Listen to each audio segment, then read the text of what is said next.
प्रणाम, मैं गरिमा सिंह। तो सबसे पहले तो सबसे बड़ा सवाल के सभी दर्शकों को दीपावली की बहुत सारी ढेर सारी शुभकामनाएं। प्रभु श्री राम लंका विजय के बाद अयोध्या लौट रहे हैं और पूरा देश दीपावली पूजन की तैयारी कर रहा है और ऐसे में चुनावी इम्तिहान भी चल रहा है दो बड़े राज्यों में। एक तरफ महाराष्ट्र है और दूसरी तरफ झारखंड है, जहां चुनावी इम्तिहान के नतीजे आने हैं 23 तारीख को, 23 नवंबर को। अब कौन दिवाली मनाता हुआ दिखेगा 23 नवंबर को, यह भी सबसे बड़ा सवाल हो जाता है। और ज्यादा नजरें टिकी है महाराष्ट्र पर, क्योंकि इस देश की आर्थिक राजधानी है, उत्तर प्रदेश के बाद सबसे बड़ा सूबा है और यहां पर महाराष्ट्र पर नजरें तो हैं ही, साथ साथ बहुत सारी मारामारी भी है। जो सारी चीजें तय हो जानी चाहिए थी, 29 तारीख को नॉमिनेशन का आखिरी दिन था उम्मीदवारों के पर्चा दाखिल करने का, तब तक सेटल हो जानी चाहिए थी जितनी भी डस्ट थी। लेकिन मारामारी कह लीजिए, अफरा तफरी कह लीजिए, वो अभी और ज्यादा नुमाया होती नजर आ रही है। मैं देवेंद्र फडणवीस का, महाराष्ट्र के उप मुख्यमंत्री का एक बयान दरअसल पढ़ना चाहती हूं। उन्होंने कुछ दिन पहले यानी कि 27 अक्टूबर को एक बयान दिया था और देवेंद्र फडणवीस ने कहा था कि जमीनी हकीकत को लेकर व्यवहारिक होना पड़ेगा, बीजेपी अकेले महाराष्ट्र चुनाव नहीं जीत सकती। यह सच है कि चुनाव के बाद बीजेपी राज्य की सबसे बड़ी पार्टी बनेगी, लेकिन सहयोगियों को साथ लेकर चलना पड़ेगा। और दूसरी तरफ बीजेपी ने आखिर तक ये कोशिश भी की कि भाई अजीत पवार जो है वो गठबंधन की सबसे कमजोर कड़ी है, दबाव में लाने की भी कोशिश की अजीत पवार को, ताकि जो लोकसभा चुनाव का रिजल्ट था, भाई 4 सीटें मिली एनसीपी अजीत पवार गुट को और लोकसभा में जीती मात्र 1 सीट, उसी के रिजल्ट के आगे देखते हुए विधानसभा में कम से कम सीटें देनी पड़े। लेकिन हो गया लास्ट आवर और लास्ट मिनट में बिल्कुल उल्टा। सहयोगियों पर दबाव बनाने की कोशिश उल्टी पड़ गई और बिल्कुल आखिरी मौके पर अजीत पवार ने शिवाजी नगर मानखुर्द से नवाब मलिक को उतार दिया। उल्टा बीजेपी को दबाव में लाने की कोशिश करते हुए दिखे अजीत पवार। और यह उस वक्त हुआ जब आशीष शेलार, जो कि महाराष्ट्र के बड़े नेता हैं भारतीय जनता पार्टी के, वो ये कह रहे हैं कि आतंकवादी को टिकट देकर अजीत पवार ने धोखा दिया है और हम नवाब मलिक के समर्थन में प्रचार नहीं करेंगे। पार्टी प्रचार नहीं करेगी, गठबंधन प्रचार नहीं करेगा। तो महायुति में इस तरह की खलबली है। अब सवाल यह है कि भाई जो अजीत पवार पिछले कई महीनों से सुन रहे थे कमजोर कड़ी है, आरएसएस से लेकर बीजेपी तक सब उन पर हमलावर थे, यहां तक कि एकनाथ शिंदे के जो मंत्री थे, तानाजी सावंत से लेकर सब अजीत पवार पर हमलावर थे और अजीत पवार खामोश थे। आखिरी लम्हों में जो अजीत पवार ने अपनी शक्ति को प्रदर्शित करने की कोशिश की है, क्या ये बड़ा संकेत चुनाव के बाद का है क्या, कि अजीत पवार अपनी राह अब संघ और बीजेपी से अलग देख रहे हैं। आइडियोलॉजी अलग है, वोट बैंक अलग है, पिछले कई दशकों की राजनीति अलग है।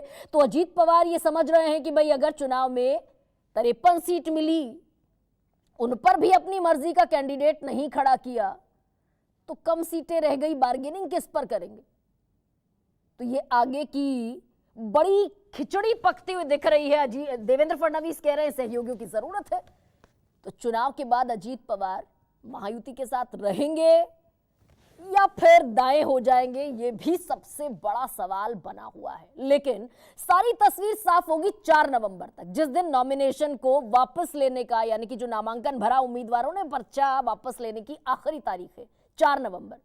तो तब तक का इंतजार करना पड़ेगा। और इधर महाविकास आघाड़ी जो है, जहां ये प्रोजेक्ट करने की कोशिश है कि सब बेहतरीन है, सब ठीक ठाक है, वहां भी सवाल सबसे बड़ा आ गया अबू आजमी का, अखिलेश यादव का, समाजवादी पार्टी का। 2 सीटें देने पर राजी हुआ महाविकास आघाड़ी समाजवादी पार्टी को।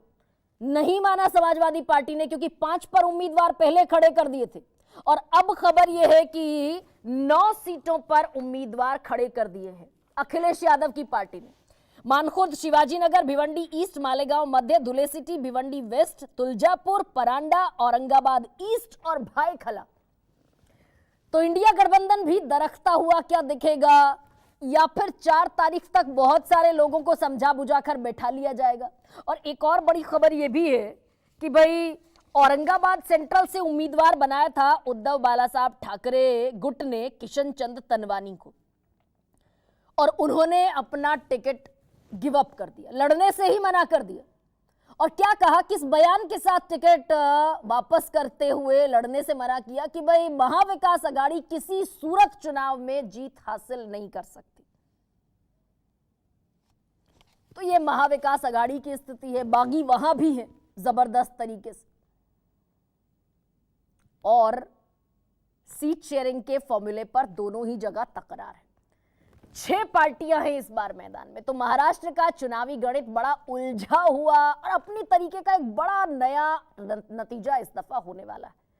और अलावा इसके झारखंड में गठबंधन की सरकार है, हेमंत सोरेन मुख्यमंत्री हैं, वापसी कर पाएंगे सत्ता में, या फिर बीजेपी ने उनके खिलाफ जो भ्रष्टाचार का एक बड़ा जाल बुन रखा है कि भाई 5 महीने जेल में भी रहा है हेमंत सोरेन। हालांकि हाईकोर्ट ने बड़ी सकारात्मक टिप्पणी के साथ जमानत दी, लेकिन जमीन पर भ्रष्टाचार के ये आरोप चस्पा होंगे क्या?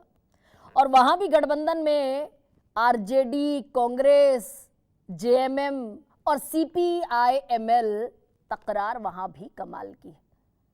तो दोनों राज्यों पर सत्ता पर कौन काबिज होगा, कौन दीपावली मनाता हुआ 23 नवंबर को दिखेगा, इस पर आज चर्चा करेंगे। और आज कोई पॉलिटिकल रिप्रेजेंटेटिव नहीं है, दीपावली का रोज है, पावन पर्व है, बड़े हंसी खुशी कोशिश करेंगे इस चर्चा को समाप्त करने की भी।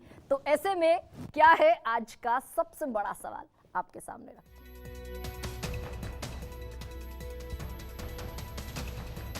अब की बार महाराष्ट्र झारखंड में किसकी दिवाली? और हर गुट में विभीषण लड़ाई, बहुत भीषण।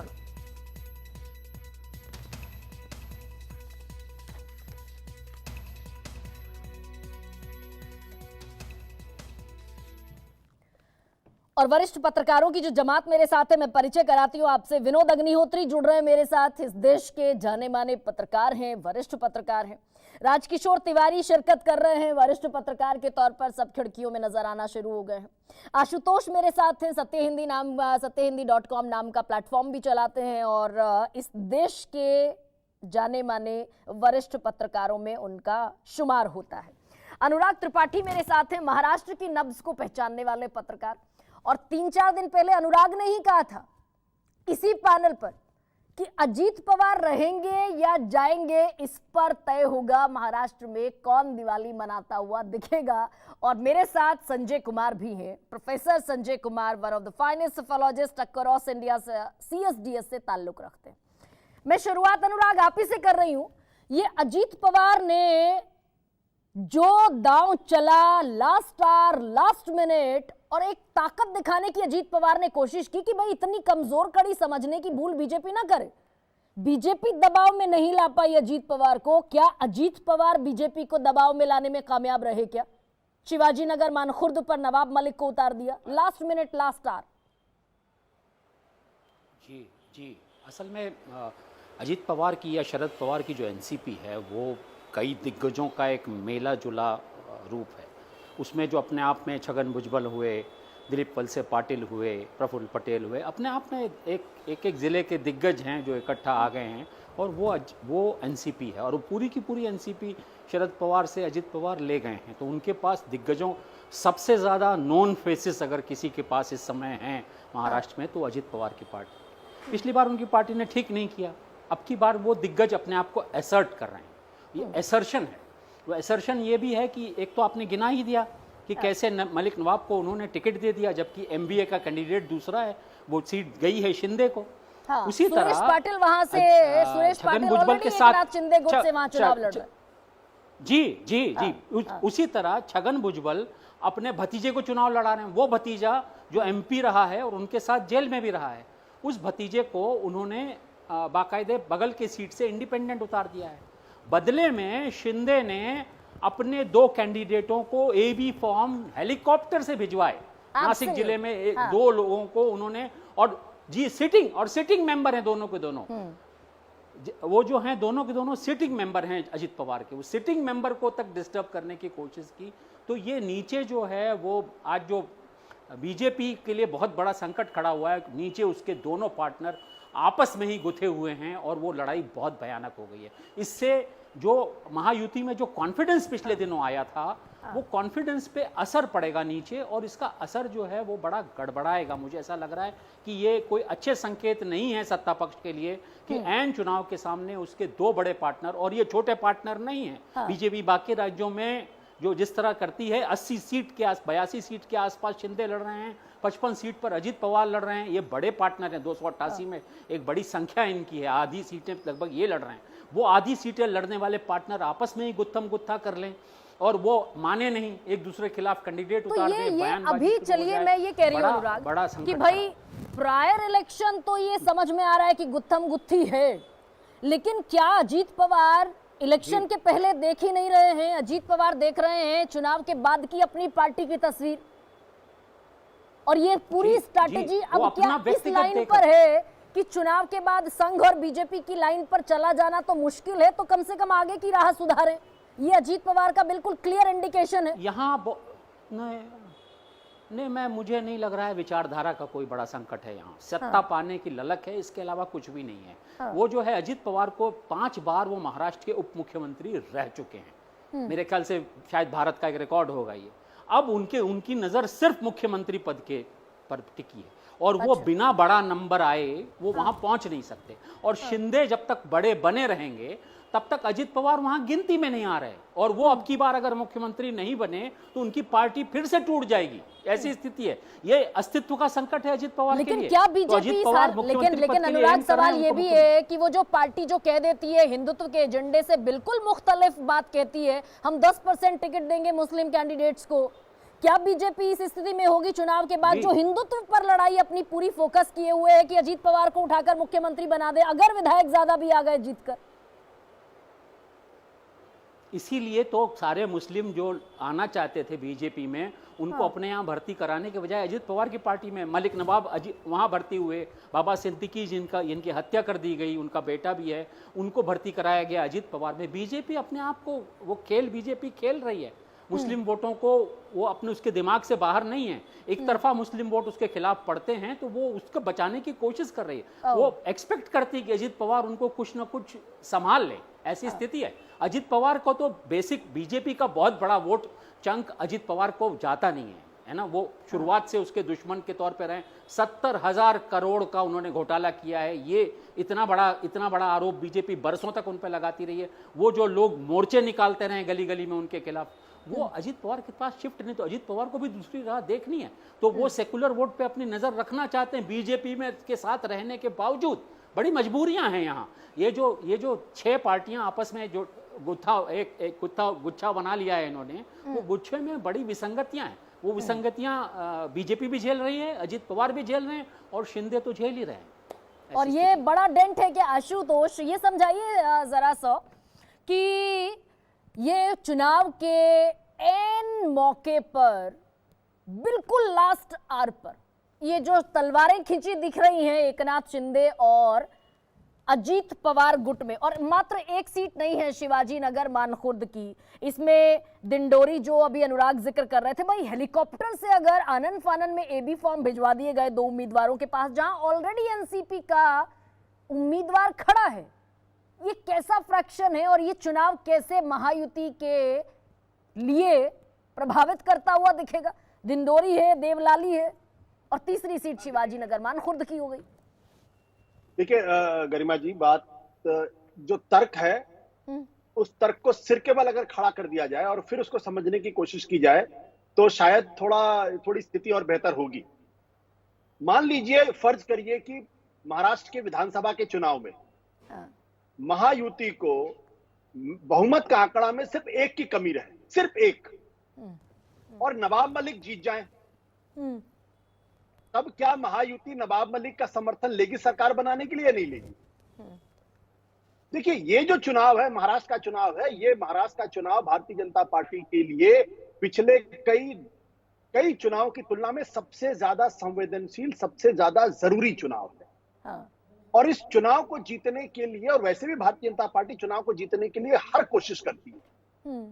ये महज इत्तेफाक नहीं हो सकता है कि महाराष्ट्र के अंदर महायुति की सरकार, एकनाथ शिंदे की सरकार, वो जो मदरसों के टीचर हैं उनकी तनख्वाह को तिगुनी कर देती है और एक ट्रस्ट का वो बढ़ा देती है। ये एक भारतीय जनता पार्टी द्वारा समर्थित सरकार का मुख्यमंत्री ये कैसे कर सकता है, जब तक कि ऊपर से सहमति ना हो, जब तक कि ऊपर से एंडोर्समेंट ना हो। इसका मतलब क्या है? इसका मतलब ये कि भारतीय जनता पार्टी अच्छी तरीके से जानती है कि उसको तो मुसलमानों का वोट नहीं मिलेगा, वो किसी मुगालते में कभी नहीं रहती। हाँ। लेकिन उसको इस बात का एहसास है कि अगर अजीत पवार का मुसलमान वोटर उनसे खिसक जाएगा तो शरद पवार को फायदा होगा और शिवसेना को फायदा होगा। लिहाजा उस फायदे को भी साथ में नजरअंदाज नहीं करना है। इसलिए मेरा अपना मानना यह है कि नवाब मलिक से भारतीय जनता पार्टी को कोई दिक्कत नहीं।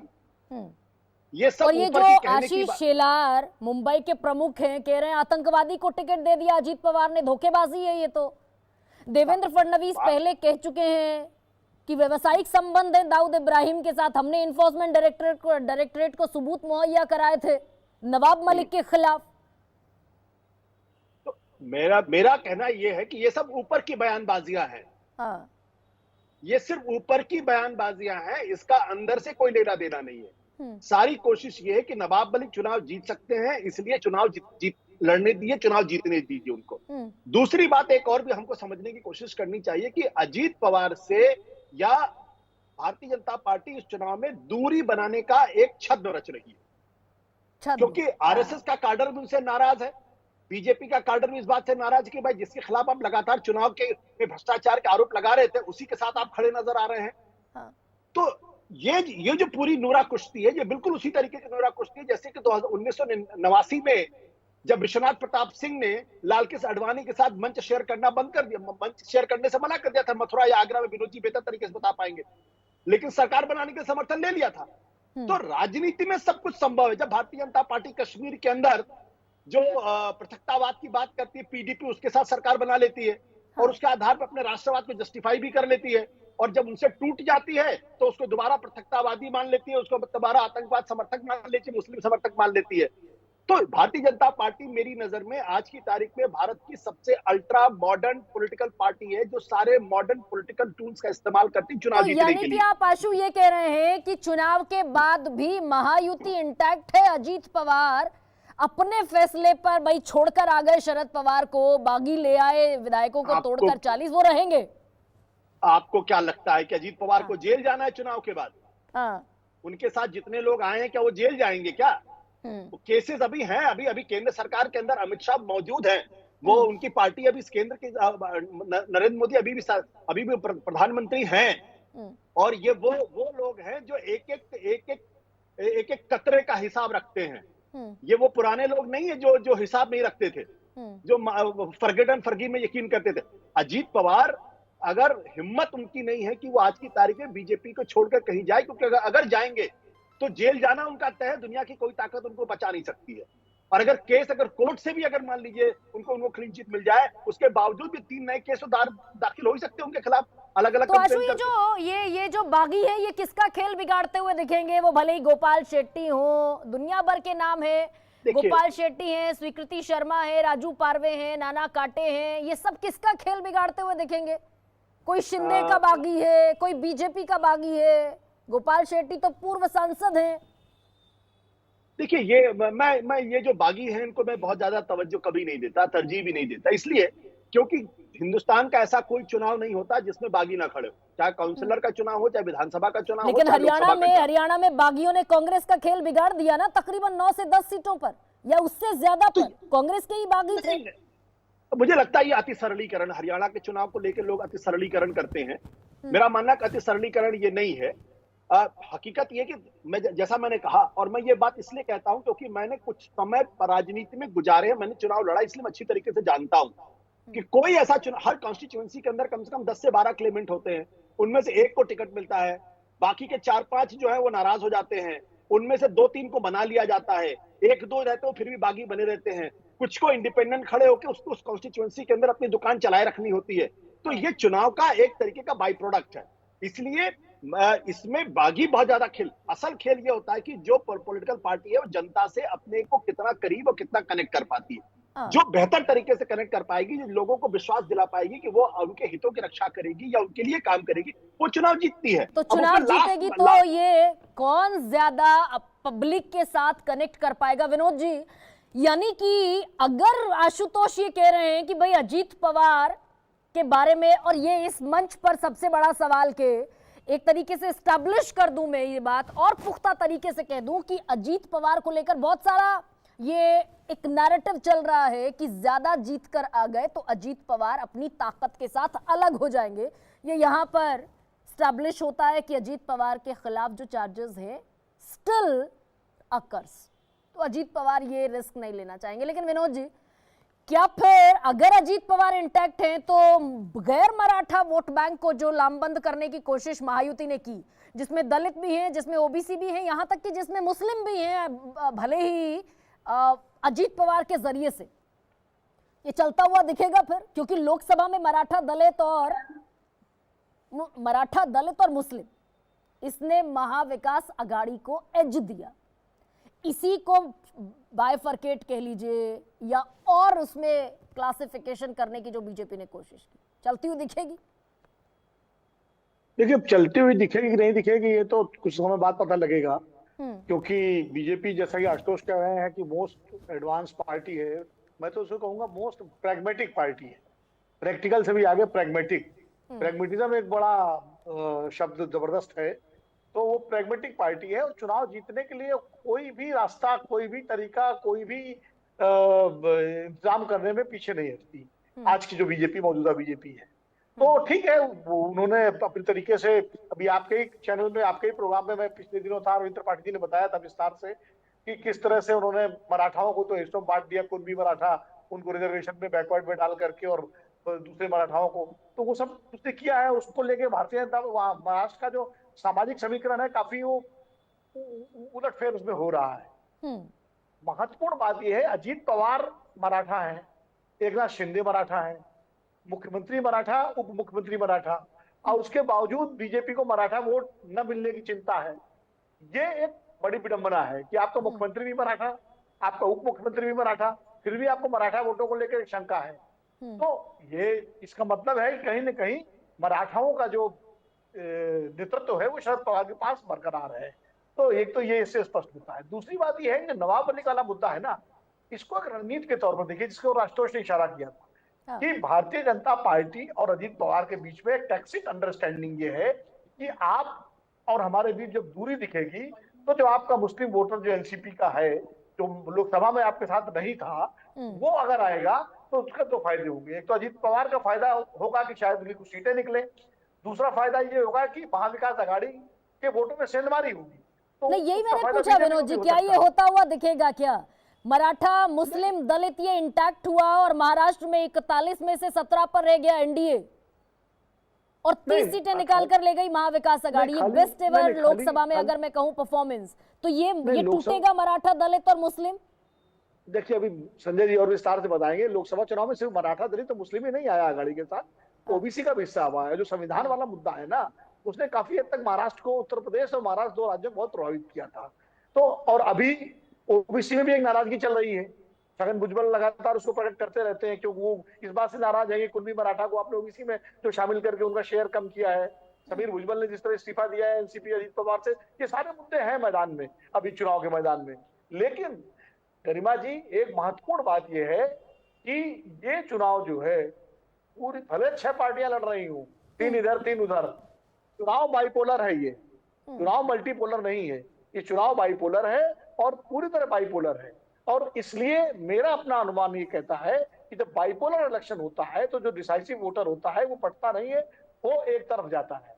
अच्छा। देखिए, अजीत पवार से ज्यादा मुस्लिम हितों की बात करने वाले ओवैसी साहब हैं। ओवैसी साहब कितना फर्क डाल पाते हैं, सब जगह लड़ाते हैं। इसके अलावा अजीत पवार बीजेपी के साथ, महायुति के साथ मिलकर लड़ेंगे, जिनका नारा है कि बटोगे तो कटोगे। और तो जब बटोगे कटोगे तो मुसलमान क्यों बटेगा भाई? जब आप एक तरफ तो बटोगे कटोगे की बात कर रहे हो वोट बैंक के लिए, तो मुसलमान भी कहेंगे बटेंगे तो हम कटेंगे, तो हम भी ना बटे, तो वो क्यों अजीत पवार के साथ जाएगा? और तीसरी बात यह है, आप पश्चिम बंगाल का उदाहरण देखिए, वहां कांग्रेस और लेफ्ट का अलायंस था। ममता बनर्जी अलग लड़ रही थी, बीजेपी अलग लड़ रही थी। मुस्लिम वोट पूरा पोलराइज करके ममता बनर्जी के साथ गया। कांग्रेस ने तो उनके साथ भी अलायंस किया था, जो मौलाना साहब वहाँ कौन सी वो जो एक दरगाह है उसके है, वो भी अलायंस में थे उनके साथ, और सब कुछ था, लेकिन कहाँ मिला उनको वोट। तो बड़ी आसान भाषा में विनोद जी, ये जो लामबंदी हुई थी लोकसभा में, आप ये कह रहे हैं कि ठीक वैसी ही लामबंदी विधानसभा में दिखेगी। अक्सर ये कहते हैं लोकसभा विधानसभा के चुनाव अलग अलग होते हैं, क्या लोकसभा वाला रेप्लिकेट करता हुआ विधानसभा में भी दिखेगा? ये कास्ट इक्वेशन जितनी भी है, ये देखिए रेप्लिकेट करेगा कि नहीं करेगा ये मैं नहीं कह सकता हूँ। हाँ। लेकिन ये जरूर है, क्योंकि जो विधानसभा का चुनाव बहुत ही स्थानीय होता है, लोकसभा का चुनाव राष्ट्रीय चुनाव होता है, और लोकसभा में जो नैरेटिव और मुद्दे होते हैं वो राष्ट्रीय स्तर पर होते हैं। उसमें एक संविधान का मुद्दा था जिसको लेकर के बहुत सारे जो, और महाराष्ट्र देखिए अम्बेडकर का प्रदेश है, वहां संविधान के मुद्दे को लेकर बहुत ज्यादा जागरूकता है दलितों में और ओबीसी में, इसलिए वहां ये मुद्दा चल गया। विधानसभा में संविधान का मुद्दा उतना महत्वपूर्ण नहीं है। विधानसभा में मुद्दा जो है वो महाराष्ट्र की अस्मिता का मुद्दा है, एक तरफ है अघाड़ी की तरफ से उद्धव ठाकरे के साथ जो अघाड़ी गद्दारी का मुद्दा बना रहा है वो मुद्दा है। एकनाथ शिंदे बनाम उद्धव ठाकरे चुनाव होने जा रहा, ये पूरी तरह से स्थानीय मुद्दों में चुनाव लड़ा जाएगा, और ये राज्य के मुद्दों में चुनाव होगा। और राज्य के मुद्दों में चूंकि मुख्यमंत्री की कुर्सी उद्धव ठाकरे ने ली थी, कांग्रेस और एनसीपी के साथ मिलकर के बीजेपी से अलग हुए थे, और उनसे छीनी मुख्यमंत्री कुर्सी एकनाथ शिंदे ने बीजेपी के सहयोग से। तो उसी मुख्यमंत्री की कुर्सी पर कौन बैठेगा, ये एक बड़ा मुद्दा होगा। शिवसेना असली किसके पास है, वो उद्धव ठाकरे के पास है या एकनाथ शिंदे के पास है, इसका फैसला होगा। और एनसीपी असली के नेता शरद पवार है या अजित पवार है, ये फैसला होगा। लेकिन क्या राजकिशोर तिवारी, क्या बिल्कुल कास्ट इक्वेशंस जितनी भी हैं, जाति के समीकरण, अगर ये इतना छोटा मुद्दा होता तो बीजेपी ओबीसी आउटरीच की कोशिश, वो भले ही क्रीमी लेयर बढ़ा दिया भारतीय जनता पार्टी महायुति गठबंधन सरकार ने, 8 से 15 लाख कर दिया। अलावा इसके 15 जातियों को, 15 ओबीसी की जातियों को शामिल करने का, जो ओबीसी नहीं है अभी, उन्हें ओबीसी में शामिल करने का प्रस्ताव हो, संवैधानिक दर्जा देना हो एससी आयोग को, ये बीजेपी आउटरीचिंग है ना? यानी कि कास्ट इक्वेशन मैटर करता है महाराष्ट्र के चुनाव में। निश्चित तौर पर करता है, और ये तो लगातार चुनाव में दिखाई पड़ा, और महाराष्ट्र क्या पूरे देश में दिखाई पड़ता है। लेकिन जो अभी चर्चा गरिमा जी हो रही थी, खासतौर से नवाब मलिक को लेकर और अजीत पवार को लेकर जो चर्चा हो रही थी, उस पर एक बात जरूर मैं कहना चाहूँगा। इस चर्चा के बीच में हम ये क्यों भूल जाते हैं कि सीनियर जो पवार है, उन्होंने अणुशक्ति नगर से भी समाजवादी पार्टी के व्यक्ति को तोड़कर अपनी पार्टी से टिकट दिया है। स्वरा भास्कर के पति आप फवाद अहमद की मैं बात कर रहा हूँ। तो समाजवादी पार्टी के जो वहां पर जो मुस्लिम चेहरे हैं, उनके बीच का भी एक युद्ध है, इसको भी थोड़ा समझने की आवश्यकता है।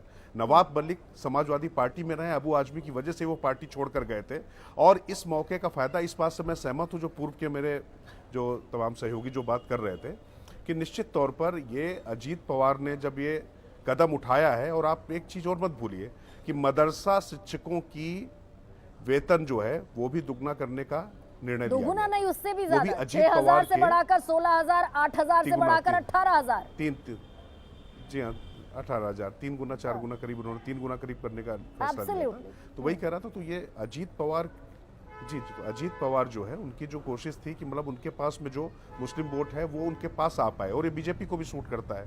और दूसरी सबसे जो महत्वपूर्ण बात है, एक बात चर्चा जो आप बार बार कह रही है कि मुख्यमंत्री बनने के बाद, देखिए एक चीज समझिए, सीटें 55 सीटें लड़कर अगर मुख्यमंत्री बनने की कोई बात कर रहा है, तो मुझे लगता है कि वो झारखंड में मधु कौड़ा या कुछ ऐसे अपवाद छोड़ दिए जाए। लेकिन यहाँ पर जिस तरीके का चुनाव हो रहा है, उसमें अजीत पवार और शिंदे और फडणवीस जिस तरीके से ये लोग बैठ रहे हैं वहाँ पर, तो मुझे नहीं लगता है कि किसी भी सीट को लेकर कोई वाकई इनके बीच में मनभेद है। ये एक सुविचलित रणनीति के तहत सारे फैसले लिए जा रहे हैं। और कैसे अजीत पवार, कमजोर अजीत पवार सूट नहीं करता है भारतीय जनता पार्टी या महायुति को।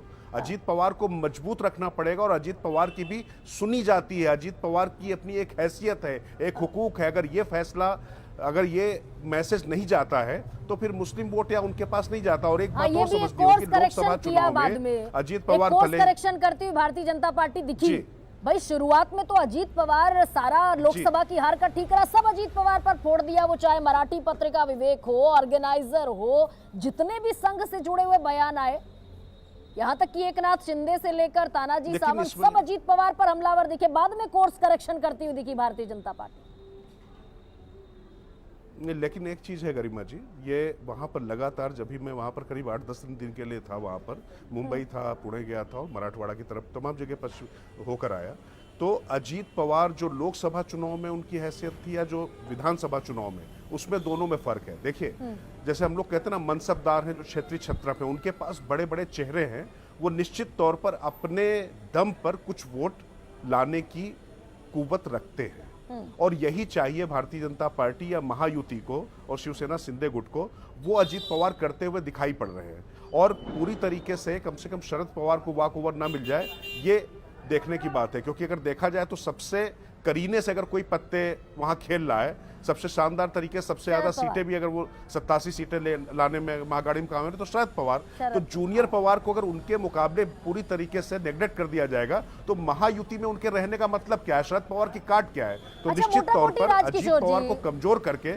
महायुति लड़ाई नहीं लड़ सकती। ये बात तो खैर आशु ने भी कही, विनोद जी भी कह रहे हैं।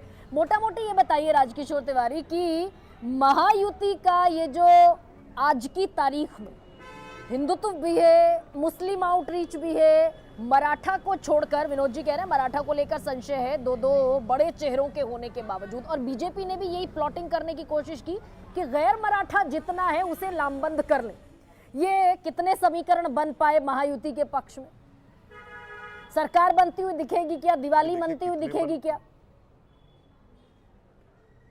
नहीं, देखिए, अगर आप लोकसभा चुनाव से अगर बहुत नतीजों का देखेंगे तो हरियाणा में हम लोग देख चुके हैं किस तरीके से उलटफेर हो चुका है, और हरियाणा चुनाव के बाद वहां पर इस तरीके की बात कोई नहीं कर रहा है कि महाअगाड़ी निकल ही रही, और वहां पर वोटों में बहुत ज्यादा अंतर भी नहीं, ये भी समझने की जरूरत है। और जो कोर्स करेक्शन की आप बात कर रही हैं कि टोल कम करने से लेकर ओबीसी के बीच में जाने की बात, और जो मराठा वाली बात है, तो मराठा ऐसा नहीं है, उसमें एकनाथ शिंदे अगर मराठा चेहरा है और हिंदुत्व का भी चेहरा है, तो निश्चित तौर पर एकनाथ शिंदे और ये काम करेंगे, और अजीत पवार भी उनके साथ में है। मैं फिर कह रहा हूं कि एक बार कोई फार्मूला अगर सफल हो जाता, जरूरी नहीं कि वो बार बार चलता रहे। यहां पर एक एक सीट पे जिस तरीके से माइक्रो मैनेजमेंट हो रहा है, वो देखने वाली बात। और ये माइक्रो मैनेजमेंट सिर्फ महायुति और भाजपा नहीं कर रही है, ये महाअगाड़ी भी कर रही है। ये अलग बात है कि कौन ज्यादा इफेक्टिव तरीके से कर पा रहा है, ये एक देखने वाली बात होगी। मैंने जब हरियाणा का इलेक्शन हुआ तब इन्हीं दो शब्दों का इस्तेमाल किया था, मिसमैनेजमेंट और माइक्रो मैनेजमेंट। संजय जी, महाविकास आघाड़ी का माइक्रो मैनेजमेंट क्या लोकसभा वाला नतीजा कोई कह पाने की स्थिति में नहीं है, खासतौर से महाराष्ट्र के इलेक्शन के बाद? एग्जिट पोल सारे धराशायी हो गए, सब जमींदोज हो गए। महाराष्ट्र में आपका गणित क्या कहता है? दो सवाल मैं इकट्ठा पूछ ले रही हूं। जो आउटरीच की कोशिश हुई महायुति की तरफ से, 1 लाख करोड़ रुपए की घोषणाएं, हर दिन 200 से ज्यादा फैसले सरकार ने ली। ये outreach OBC plus Muslim plus schedule caste SC यानी कि दलित 12% है, वो भी ये चलता हुआ दिखेगा या फिर लोकसभा की लहर महाविकास आघाड़ी को पार ले जाएगी? देखिए, जितनी आउटरीच की प्रोग्राम जिसका आप जिक्र कर रही हैं, कहीं ना कहीं इसका कुछ ना कुछ तो उनको फायदा होगा, महायुति गठबंधन को फायदा होगा। आप देखें, लगातार पिछले 3 चुनावों को अगर देखें, हरियाणा के चुनाव, महाराष्ट्र के चुनाव एक साथ होते थे, लेकिन इस बार हरियाणा के साथ महाराष्ट्र के चुनाव नहीं हुए, और हरियाणा के चुनावों के तारीखों की घोषणा के बाद लगातार महाराष्ट्र में केंद्र सरकार और राज्य सरकार ने तमाम घोषणाएं की। यही सोच कर की गई कि इसका कुछ ना कुछ उनको फायदा होगा, वोटर उनकी ओर आएंगे। मुझे लगता है कुछ ना कुछ तो फायदा होगा, लेकिन इतना बड़ा फायदा नहीं है कि वो जीत सुनिश्चित हो जाए। अगर ऐसा होने लगे तो तमाम सरकारें इन घोषणाओं के बदौलत चुनाव दोबारा तिबारा, और यूं कहूं कि सरकार कभी चुनाव हारे ही ना, अगर आप घोषणाओं के बदौलत चुनाव जीतते हैं तो। लेकिन हमने देखा है कि पिछले 4-5 सालों में जब जब राज्य की सरकार, केंद्र की सरकार किसी घोषणा, किसी स्कीम को लेके आती है, तो उनका जो बेनिफिशियरीज होता है, जिनको स्कीम का फायदा मिलता है, उनका वोट रहता है झुका हुआ उस पार्टी के पक्ष में जिस पार्टी की सरकार होती है। लेकिन ये नहीं होता कि जितने सारे लाभार्थी होते हैं वो सारे के सारे रूलिंग पार्टी के पक्ष में दे देते, और जो लाभार्थी नहीं होते सरकार के खिलाफ देते हैं। लेकिन हाँ, झुकाव जरूर होता है। तो कुल मिला के मुझे लगता है, आपके इस प्रश्न पे मैं ये कह सकता हूं कि नुकसान तो बिल्कुल ही नहीं हुआ है। जो घोषणाएं हुई हैं उसका कहीं ना कहीं कुछ ना कुछ उनको फायदा ही हुआ। अच्छा, जिस मुस्लिम वोट बैंक की लामबंदी की कोशिश अजीत पवार के जरिए महायुति कर रही है, वो महाविकास आघाड़ी के लिए भी चिंता का सबब बनेगा क्या? क्योंकि दो और कॉम्पिटेंट आकर खड़े हो गए। समाजवादी पार्टी ने 9 कैंडिडेट घोषित कर दिए, दूसरी तरफ मुस्लिम वोटों की एक और वो भी है ना, झंडा बरदारी करने वाली पार्टी AIMIM। तो ये मुस्लिम बटेगा, क्या करेगा? नहीं, चिंता का विषय तो जरूर होगा, लेकिन चिंता का विषय तब बनेगा जब वोट बटेंगे। हमने चुनाव के पूर्व एक सर्वेक्षण किया, यह सर्वेक्षण 25 सितंबर से लेके 5 अक्टूबर के बीच में किया महाराष्ट्र में, और उससे संकेत बड़े साफ थे कि मुस्लिम मतदाताओं का लगभग एक तरफा रुख महाराष्ट्र विकास आघाड़ी के पक्ष में है। लेकिन बार बार ये मैं बताना चाहता हूं दर्शकों को, ये चुनाव के तारीखों की घोषणा होने के पहले का सर्वेक्षण है। उसके बाद चीजें बदली होंगी, बदल भी सकती हैं टिकट बंटवारे को लेके, और तमाम ऐसी चीजें होंगी जिससे ये बदल सकता है। लेकिन मुझे नहीं लगता कि इतना बड़ा बदलाव आ जाएगा मुस्लिम मतदाताओं के रुख में कि वो महाराष्ट्र विकास आघाड़ी को छोड़कर एक मुश्त महायुति के पक्ष में चले जाएंगे। इसीलिए जैसा विनोद जी कह रहे हैं कि भाई लग रहा है कि बहुत सा मल्टी कॉर्नर्ड इलेक्शन है, मल्टी कॉर्नर्ड है नहीं, बायपोलर ही इलेक्शन है। महाविकास आघाड़ी वर्सेस बाइपोलर है दो तरह। नहीं, इसमें तो कोई शक नहीं है कि बाइपोलर नहीं है, बाइपोलर है, लेकिन मल्टीपोलर एक दूसरे नजरिए से मैं देखता हूं, क्योंकि ये जो गठबंधन के तीनों साथी हैं इनमें भी आपस में एक होड़ मची हुई है। हालांकि पहली तो स्थिति यह है कि पहले तो स्थिति यह है कि तीनों गठबंधन के साथी ये चाहते हैं कि उनके साथी अच्छा प्रदर्शन करें। अगर अच्छा प्रदर्शन करेंगे तभी ये सुनिश्चित होगा कि उनकी सरकार बनने की स्थिति होगी, उनको मेजॉरिटी आएगी और वो सरकार बना सकते हैं। लेकिन होड़ इस बात की है कि दूसरा हमारा सहयोगी हमसे बहुत बेहतर ना करे। अगर दूसरा सहयोगी हमसे बहुत बेहतर कर गया तो हमारे पत्ते साफ हो जाएंगे या हमारी हैसियत कम हो जाएगी। तो हैसियत की भी बात हो गई है कि भाई जो अलायंस है उसके अंदर में इस नजरिए से बड़ा मल्टी कॉर्नर कंटेस्ट चुनाव तो नहीं है, लेकिन मल्टी कॉर्नर प्रतिस्पर्धा दिखाई पड़ती है कि हम आपस में, जैसे कहते हैं ना, परिवार में 3 भाई होते हैं तो सब चाहता हमारा परिवार भला, मतलब बहुत अच्छा रहे। लेकिन कहीं ना कहीं आप देखेंगे कई आजकल के समाज में दिखाई पड़ता है, एक भाई बहुत अच्छा कर रहा है, दूसरा भाई बहुत अच्छा नहीं करता है। तो कहीं ना कहीं मैं कह रहा हूं झगड़ा नहीं होता है, मनमुटाव नहीं, लेकिन कहीं ना कहीं एक प्रतिस्पर्धा होती है, यार वो आगे निकल गया, मैं कहीं पीछे रह गया। और ये दोनों तरफ, इधर कांग्रेस उद्धव ठाकरे और शरद पवार में भी है। भाई शरद पवार बाजी मार ले गए, 55 सीटों से उठकर 87 सीटों पर पहुंच गए और शरद पवार सबसे बड़े बार्गेनर साबित हुए इस कम से कम सीट शेयरिंग के फॉर्मूला में। अनुराग, मुस्लिम वोटों की जो मैं बात कर रही हूं, जो कि कंसोलिडेट, संजय जी भी कह रहे हैं कि उनके सर्वे में कंसोलिडेटेड मुस्लिम वोट बैंक दिखा महाविकास आघाड़ी के पक्ष में। आपका इस पर क्या कहना है? एक मुस्लिम वोट के बारे में एक अलग तरह से हमको सोचना पड़ता है। मुस्लिम वोट ट्रांसफर होते हैं साथी पार्टियों को। आप देखिए, बाकी आप पक्का नहीं बोल सकते। मुस्लिम वोट 100% ट्रांसफर हुए हैं पिछले एक चुनाव में, 100% लगभग। और जो दूसरी पार्टियां हैं वो, जैसे AIMM भले 288 सीटों पर खड़ा कर दे कैंडिडेट, कोई खास उसके कैंडिडेट परफॉर्म कर पाएंगे ऐसा मुझे दिखाई नहीं दे रहा। उसने अपने चेहरे बदले हैं, इस बार कोशिश की है कि सब कुछ नया लाए। और मैं आपको फिर वापस बोल रहा हूं कि समाजवादी पार्टी ने 25 जगह खड़े कर दिए हैं। अगर कहीं कांग्रेस थोड़ा देर से किए हैं, थोड़ा पहले खड़ा कर देती, और कांग्रेस ने अगर मलिक नवाब और रईस के खिलाफ कैंडिडेट उतार दिए होते तो इन दोनों सीटों पर भी दोनों की स्थिति गड़बड़ा गई होती। वो जो है कहीं बाद वाला फैसला है, वो कहीं ना कहीं ये शॉर्ट हो जाएगा चुनाव के पहले तक। लड़ाई अभी MVA में भी कोई अंदरूनी मारपीट खत्म नहीं हुई है। MVA में भी कम से कम 6 सीटों पर बहुत मजबूत बागी कैंडिडेट हैं। जो MLA स्तर के कैंडिडेट हैं, वैसे 6 सीटों पर लड़ाई आपस में भी हो रही है। यहाँ पर भी खींचतान कम नहीं है कहीं से भी। तो वो जो आपस में फैक्टर ऐसे हैं कि महाराष्ट्र की राजनीति में सब जगह कहीं ना कहीं पुराने दिग्गज बैठे हुए हैं, जो परिवारों में बैठे हुए हैं, बीजेपी में बैठे हुए हैं, उनके बेटे आते हैं, मुंडे की बिटिया आ जाती है और महाजन की बिटिया आ जाती है। ऐसे परिवारों में ही राजनीति पूरे भारत में हो रही है, महाराष्ट्र में भी कुछ ज़्यादा ही हो रही है। तो वो नया जो खिलाड़ी उतर के आता है महाराष्ट्र में, वो हमेशा इंडिपेंडेंट उसको पहली बार इंडिपेंडेंट ही चुन के आना पड़ता है। महाराष्ट्र में एक बहुत बड़ी परंपरा रही है इंडिपेंडेंस के। आप देखेंगे जो मेजर इधर जो राजनीति में जो लोग आए हैं, वो शुरुआत में इंडिपेंडेंट चुन के आए हैं। तो महाराष्ट्र में इस थोड़ा सा बार डेविएट हो गए अनुराग, अगर मैं सही समझ पा रही फैल हूं। रही है, थोड़ा सा डेविएट हो गए। मैं ये कह रही हूँ कि भाई वो मुस्लिम ये बात बोलना हाँ, सर एक सेकंड, लोकसभा चुनाव में मुस्लिम, दलित और मराठा डिसाइसिव वोट बैंक के तौर पर कंसीडर किए गए और उसमें कुछ परसेंट ओबीसी का भी लगा ले, तो क्योंकि मराठाओं को आरक्षण नहीं मिला वो इसलिए नाराज। बस एक सेकंड में सवाल जरा रख दूं आपके सामने, मराठा को आरक्षण नहीं मिला वो इसलिए मैं वो उस सवाल मुझे हाँ मुझे 1 मिनट दीजिए इस बात के लिए। मैं बड़े मुझे लग रहा है मुझे लग रहा है कि ये जो नए नेता पैदा करने की महाराष्ट्र में जो होड़ है वो विधानसभा चुनाव में ही होती है।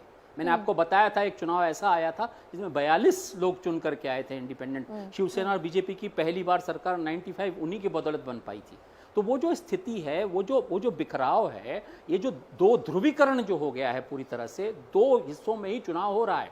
प्रकाश अंबेडकर अपने कैंडिडेट उतार रहे हैं लेकिन कोई ज्यादा मतलब निकल नहीं रहा है। दूसरी पार्टियां जो गठबंधन से बाहर हैं वो पूरे के पूरे खेल से लगभग बाहर हो गई हैं। ये स्थिति बन रही है। पार्टी भी बाहर है खेल से, अनुराग ये कह रहे हैं ना आप, यानी समाजवादी पार्टी में जितने कैंडिडेट उतारे वो खेल से बाहर हैं।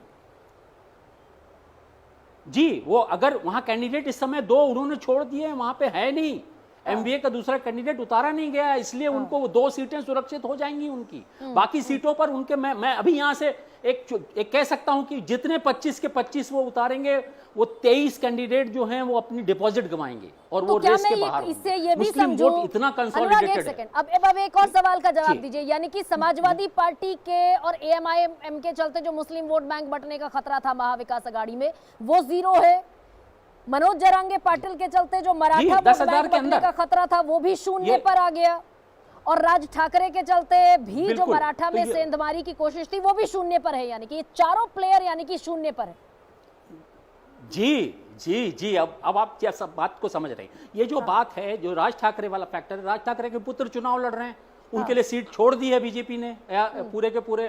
तो वो पिछली बार 7 लड़े थे, उनको लगा 7 लेकर भी राज ठाकरे का फायदा नहीं हुआ, तो उन्होंने शिवसेना की काट के लिए जो उद्धव ठाकरे का फैक्टर बहुत बड़ा बनता दिख रहा है, उसको कम करने के लिए जगह जगह सीट पर राज ठाकरे भाषण देंगे और उनके खिलाफ बोलेंगे, तो उससे नुकसान होगा।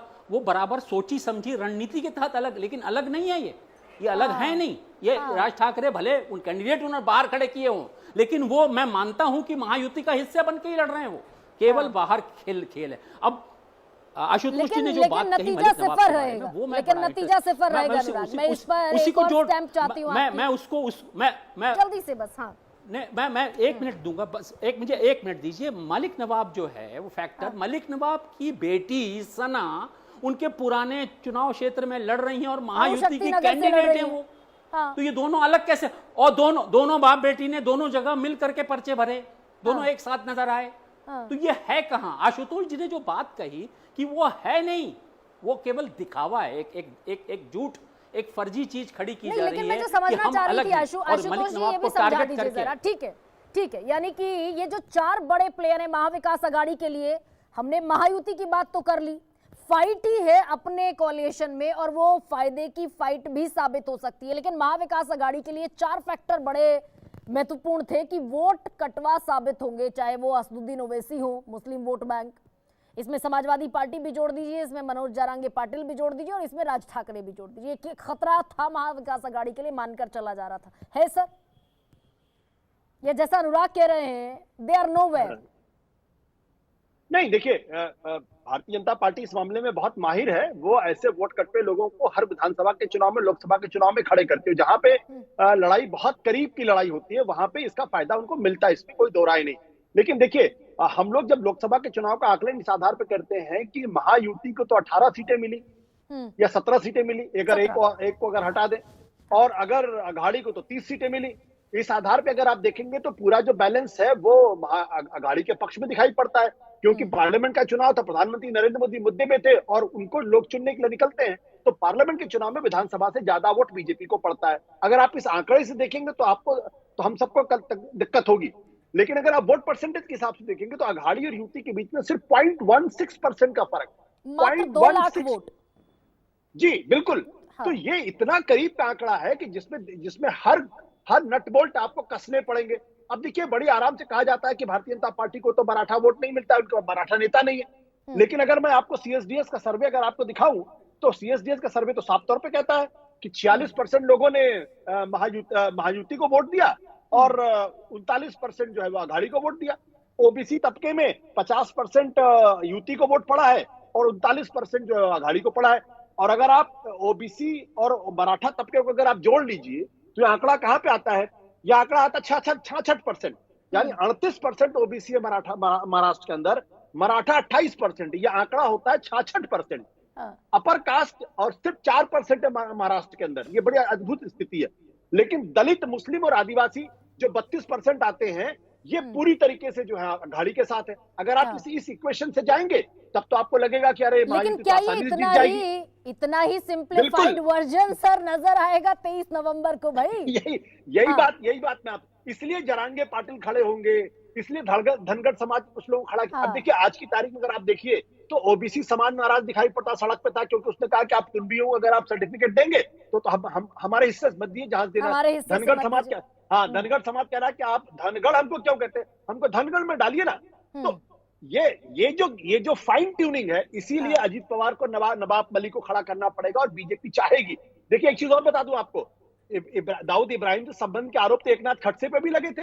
वो तो भारतीय जनता पार्टी के बड़े नेता थे और एक जमाने में मुख्यमंत्री पद के दावेदार भी थे। तो क्या भारतीय जनता पार्टी ने एनसीपी से कहा था कि आप इनको चुनाव मत लड़ाइए?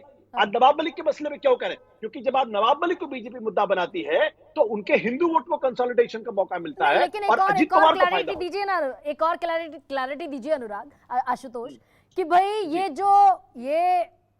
मुस्लिम वोट बैंक को जो कैटर करने की कोशिश अजीत पवार के जरिए है, ये कैटर होगा या फिर वो जो एक गुलदस्ता है हिंदुत्व का, भाई बीजेपी के साथ मुस्लिम वोट बैंक नहीं जाता। अजीत पवार इधर खड़े हुए इसीलिए इस बार मराठा भी इधर नहीं गए और मुस्लिम भी इधर नहीं गए। लोकसभा में हुआ ना ये, तो सिर्फ एक नवाब मलिक के जरिए कि भाई अजीत पवार मुस्लिम कॉन्स्टिट्यूएंसी में डेंट पहुंचा पाएंगे, ये होगा? देखिए पूरी कोशिश भाजपा ये करेगी, ये महायुति करेगी कि 1-2% वोटर इधर आ जाए। 1-2%, पूरी लड़ाई वो 1-2% इधर खींचने की लड़ाई है। आज की तारीख में मुस्लिम वोटर पूरे हिंदुस्तान में अपने अस्तित्व की लड़ाई लड़ रहा। उसको मालूम है कि उसका अस्तित्व किस पार्टी, किस गठबंधन की वजह से खतरे में है। लोकसभा के चुनाव में 74% मुसलमानों ने अघाड़ी को वोट दिया है, सबसे ज्यादा है। उसके बाद जो नंबर आता है वो 58% अपर कास्ट का है। तो चाहे उसमें असदुद्दीन ओवैसी खड़े हो जाए, चाहे कोई खड़ा हो जाए, उनके मुसलमानों के वोटरों में कोई ज्यादा फर्क आने वाला नहीं है। 1% आधा % इधर से उधर हो जाएगा तो इससे ज्यादा कुछ नहीं होने वाला। अच्छा सर, सरकार किसकी? बहुत छोटा सा महाराष्ट्र में, यहाँ पर महाराष्ट्र वाइंड अप करती हूँ, सरकार किसकी? देखिए ये सवाल तो आप अनुराग जी से पूछिए, बेहतर बताएंगे कि वहां बैठे हुए हैं। मैं तो आज दिल्ली में बैठा हूं, मैं तो दूर से बता सकता हूं आपको क्या हो सकता है, क्या नहीं हो सकता। किसकी सरकार बने, कौन दिवाली मनाएगा महाराष्ट्र में? मैं तो दोनों तरफ, अगर मेरे पास लगाने को पैसे होते तो मैं दोनों तरफ जुआ खेलता, सेफ खेलता। इस समय बहुत मुश्किल है। इस समय ऐसी स्थिति कभी नहीं आई थी महाराष्ट्र के। मैं आज 35 साल से यहाँ पत्रकारिता कर रहा हूँ। ऐसी स्थिति, इस तरह की लड़ाई, इस स्तर पर जाकर के लड़ाई, और वो चुनाव क्षेत्र जो कैंडिडेट्स हैं अपने आप में वो जो असर डाल रहे हैं इलाके में, वो इलाके का एक अलग गणित तैयार हो रहा है। मेरे ख्याल से प्रेडिक्शन वाले जो हैं वो अगर अपनी दुकान पहले से उठा लें यहाँ से तो महाराष्ट्र से ज्यादा ठीक होगा। बहुत बहुत बहुत। और हरियाणा के बाद तो मुझे लगता है हरियाणा के बाद तो प्रेडिक्शन वालों की को शटर उठाना मुश्किल लग रहा है दुकान का।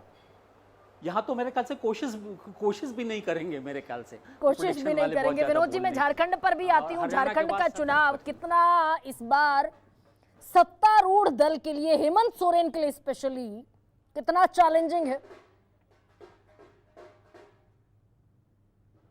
ये सवाल किससे है? विनोद जी, आप ही से पूछ रही हूँ। आज 2 विनोद नहीं है पैनल में, आप इकलौते हैं। नहीं, मैं अपना नाम सुन नहीं पाया शायद। जी प्लीज सर। हाँ, तो मुझे लगा कि हो सकता है साहब ने संजय जी से पूछा हो या उनसे पूछा हो। खैर देखिए, झारखंड की जहां तक बात है, झारखंड में भी लड़ाई आमने सामने की है। वहां एक तरफ इंडिया का गठबंधन है, दूसरी तरफ इंडिया का गठबंधन है, और एक एंटी इनकम्बेंसी फैक्टर तो वहां है। इसमें कोई दो राय नहीं है। लेकिन जैसे महायुति को तमाम सारी योजनाओं का लाभ थोड़ा बहुत मिलता दिखाई पड़ रहा है, जैसा कि संजय जी ने बताया, तो वैसे झारखंड में भी तमाम योजनाएं हेमंत सोरेन ने डाली हैं, खास करके महिलाओं को लेकर के उन्होंने भी एक लाडली बहना टाइप योजना जो है वहां शुरू की है। तो क्या उसका लाभ मिलेगा कि नहीं मिलेगा, वो एक तथ्य है। दूसरा, हेमंत सोरेन ने पूरी लड़ाई को, जो उनकी गिरफ्तारी हुई और उसके बाद कोर्ट से उनको रिलीफ मिली, और रिलीफ में भी जिस तरह कोर्ट ने स्टेटमेंट दिया, उनके खिलाफ कोई पुख्ता सबूत नहीं है, अपने उस जजमेंट में कहा, उसको भी मुद्दा बना रहे हैं, आदिवासी स्वाभिमान का मुद्दा बना रहे हैं वो। अब सवाल ये है कि अगर पूरा आदिवासी उनके साथ पोलराइज हो जाता है, हालांकि बीजेपी की पूरी कोशिश है कि वो बाबूलाल मरांडी, अर्जुन मुंडा और तमाम अपने आदिवासी चंपई सोरेन को भी ले गए, सीता सोरेन भी खड़ी हो गई, तो वो आदिवासी वोटों में विभाजन कर सके। लेकिन चूंकि पिछले 5 साल पूरा हेमंत सोरेन से पहले वहां रघुवर दास मुख्यमंत्री थे जो गैर आदिवासी थे, और उनके खिलाफ जो आदिवासियों का ध्रुवीकरण हुआ था जेएमएम के पक्ष में, उसने जेएमएम को सत्ता दिलाई थी, और कांग्रेस भी वहां पर है। तो आदिवासी और मुस्लिम, अच्छा एक मुस्लिम का मुद्दा भी वहां बीजेपी उठा रही है कि साहब वो रोहिंग्या मुस्लिम आ रहे हैं बंगाल से और यहाँ से, और वो एक बड़ा मुद्दा बना रही है, उसको कोशिश कर रही है। तो ये सारे मुद्दे वहां पर हैं। लेकिन अभी जो स्थिति वहां जो लोग बता रहे हैं कि लड़ाई बहुत कांटे की है, लेकिन थोड़ा एज लोग कह रहे हैं एनडीए को है, एनडीए को है। लेकिन संजय जी, की बात कर रहे हैं, जिस आदिवासी वोट बैंक का जिक्र कर रहे हैं विनोद जी, वो आदिवासियों की एसटी आरक्षित सीटें थी 5 झारखंड में, और 5 की 5 ले गया था गठबंधन जेएमएम कांग्रेस आरजेडी का गठबंधन। तो आदिवासी वोट बैंक में नाराजगी थी, भले ही आरक्षण का नैरेटिव चला, संविधान का नैरेटिव चला, ये नाराजगी कम हुई, इसलिए एज एनडीए को बता रहे हैं विनोद जी। कह नहीं सकते इस वक्त की नाराजगी कम हो गई कि नहीं हो गई, एज है या नहीं है। अमूमन हमें ऐसा लगता है कि अगर आप झारखंड की सरकार को देखें पिछले, तो ऐसा लग रहा है कि 5 साल इनकी सरकार रही है और कुछ करप्शन के चार्जेस लगे हुए हैं सरकार पर, कम से कम अभी चार्जेस हैं। तो और करप्शन ऐसा मुद्दा है, लोगों की नाराजगी उससे साफ जाहिर होती है। इस वजह से ऐसा एक परसेप्शन बन रहा है कि एनडीए को थोड़ा एज होगा। और दूसरी बात, जिस तरह की कैंपेन बीजेपी वहां कर रही है, यही घुसपैठियों वाला मामला, तो कहीं ना कहीं हिंदू वोट को अपनी ओर मोबिलाइज करने, पोलराइज करने या मोबिलाइज करने की पूरी कोशिश हो रही है। तो कुल मिलाकर सबसे बड़ी बात यह है कि महाराष्ट्र और झारखंड, हरियाणा के बाद, और स्पेशली लोकसभा चुनाव से अगर शुरू करें, ग्राफ नीचे आया भारतीय जनता पार्टी का। हरियाणा के नतीजे के बाद वापस फ्रंट फुट पर खड़ी हुई बीजेपी दिख रही है, और अब महाराष्ट्र और झारखंड ये तय करेंगे कि फ्रंट फुट पर क्या इंडिया खेलता दिखेगा या फिर एनडीए खेलता दिखेगा। खैर, लेकिन दिवाली का पावन पर्व है, और चलते चलते इस चुनावी सिर्फ फुटअव्वल से, चुनावी मारामारी, चुनावी अफरा तफरी से इतर चलते चलते एक बार फिर सबसे बड़ा सवाल के सारे दर्शकों को ढेर सारी शुभकामनाएं। हैप्पी दिवाली।